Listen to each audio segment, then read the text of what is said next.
Well, I thank you candidates for being here tonight. Tim, thank you for the introduction as well and the opportunity to speak with you all this evening.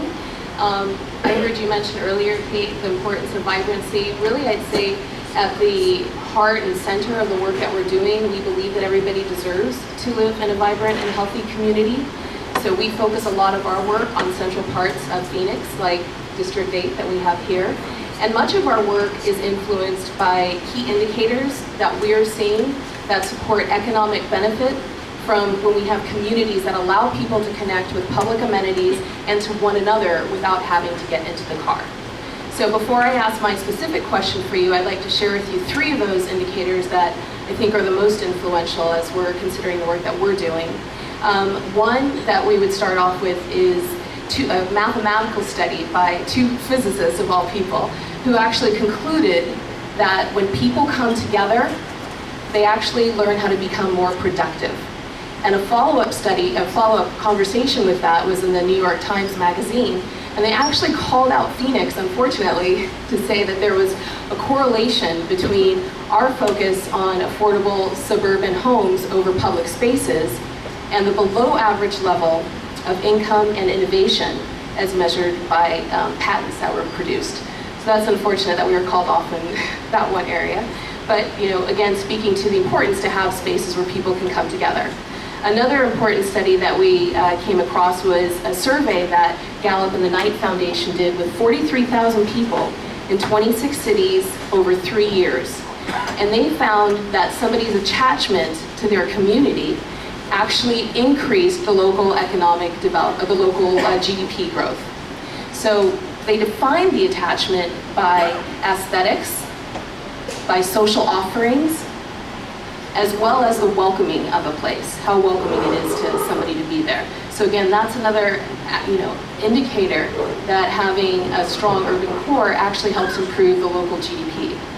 And then lastly, there was an EPA study that talked about how the more miles people have to drive in any given state, the worse it actually performs economically. So if we read into that a little bit further, it's kind of showing that our economic model of building industry clusters isn't necessarily factoring out to be as effective as when we create an area that allows people to connect with one another and have a walkable community. So my question to you then tonight is, in what ways will you work in the city that will be influenced by these particular economic indicators? How will this affect the work that you will do to drive a new economy so that Phoenix is actually not left behind? There's tons of stuff happening here, but it's not being covered here. And we're all trying, SeatSpot, CEI, Cahoots, we're all trying, but we've been trying on our own for a really long time. So my biggest question to you is what will you guys do, specifics, to join in this conversation, as well as really think about the importance of small business at this point. For the longest time, we've spent so much money on trying to attract talent and forgetting about all the talent that is here. So what can we do to really focus on the great things that are happening here, the talented people that are growing their businesses here and want to stay here but are getting lured away by other people or other places. No longer is our new economy being built on big corporation shoulders. It's being built on these small businesses that can compete.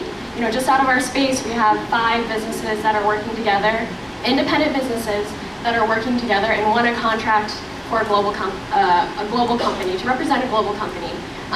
They beat out the biggest agency there is in the nation. So we can do it. It's just nobody's hearing our story. So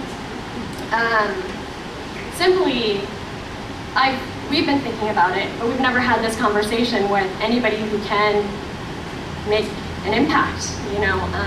Ideas come up like, what if we could tell the stories of all the great things that are happening? What if we could take over all of the advertisements that aren't being used right now by the city and tell those stories about the great people that are doing things here? There's over 10 million travelers that come through Arizona in over an annual period. They travel, they experience Phoenix, and then they leave, and they don't have any good stories to tell. That's how we're going to spread the message about Phoenix. So I hope that gives you a good question. It's really what actual steps are you willing to take to help support entrepreneurship here, retain entrepreneurs here, and then in return that will attract entrepreneurs from elsewhere. But what are you going to do? Perfect. Well, thank you very much.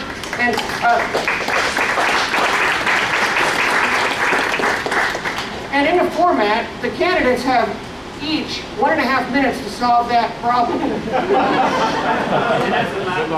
Yeah, there you go. So what I would recommend we do is begin at one end, go to the other, and the next question will come back. So if you don't mind, could you start down here? I'd love to start. There was a lot of good stuff there, and I see my 1.5 minutes ticking. You know, you talked about attracting entrepreneurs from outside, and I think that's important, but I also think there's importance to play upon the capital that's in this room and in our neighborhoods. And oftentimes it's connecting those resources that you see in a District 4 and a different District 6 to the residents of a District 8. You know, District 8 is the most diverse district probably in the state, right? I mean, the diverse neighborhoods and the cultural capital there really is an advantage that we have. And so I was very proud to be the first candidate in any of the city races to put out a local and small business plan. And I suggest you go to the website to see it, but a few very specific things. One, the city should use it and invest its capital to do smart strategic development. Cody Williams talks all the time about how he had to bring Jim Peterson kicking and screaming down to 24th Street and Baseline to create the legacy retail development. Some of the highest grossing businesses are located at that corner. The Gallagher's, 1 block away, that I love going to watch a game at 32nd Street, also has its highest grossing store in South Phoenix. So part of it is just having the leadership that connects the resources in. And transportation. If we had light rail extend down Central a few miles instead of going everywhere else, we would have access to the largest municipal park in the nation. We would have access to the Rio Salado, and we could have the proper type of zoning and infill development, particularly with smart strategic incentives to attract development and urban density along that core. I'll also just lastly say, you know, why fund, you know, it's become cliche, but why fund parking garages on the north part of the city when we can be funding real strategic visions that will bring food into food deserts, that will bring capital to entrepreneurs that have never had access to it.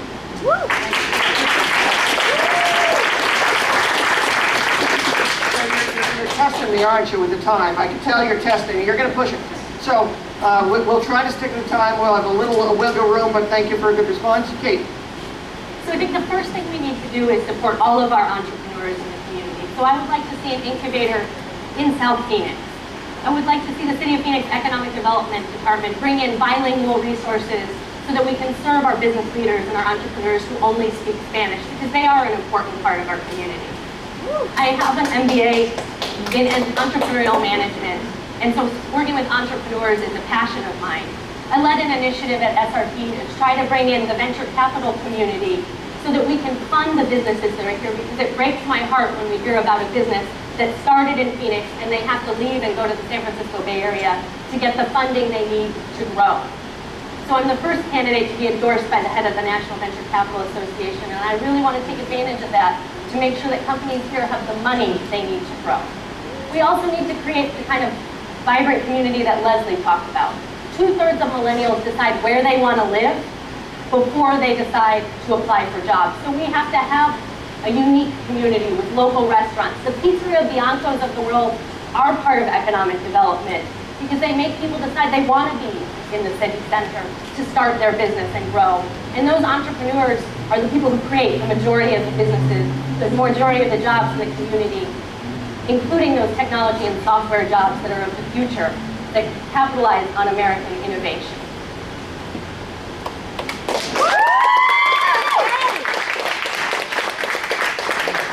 Wow, I could have used the rest of your time. You had some time. The acceptance, I better go. So, all of this sounds good, but you forget, what you need to do is include all these good things that you're doing, include all the people. not just some of them. I'm a grassroots worker, but I work just as hard as anybody else with a PhD and a DDD and all of that. You know what I'm saying? I love the idea about the jobs and your businesses, baby, because you're bringing in jobs. But what I'm hearing about is people like me are still locked out. See what I'm saying? Because I don't have all of these things that most of the people saying we gotta have, but I'm still living. I want to survive. See, so I'm saying, why don't we do all these things? Let's do some steering committees. Let's find out who want to serve on this. Open the doors to the people. That's all I'm saying. Stop locking out certain people, playing minorities against each other. You know what I mean? We got all these boarded houses and more homeless people than I ever seen in my life. You know what I'm saying? We got drug addiction. We want to hide everything in the closet, and we just want to tell the people some of the things. But see, I want you to care about me too. See what I'm saying? Not just because this fella here, because he got all these credentials, you think I need help too. So that's what I want us to do. I want us to start treating all people right. Treat the people right. Let them get involved in our city. Let them be on commissions and boards and all these things. We good enough to be on those things. You know what I'm saying? Open the doors. That's all I'm saying. Thank you.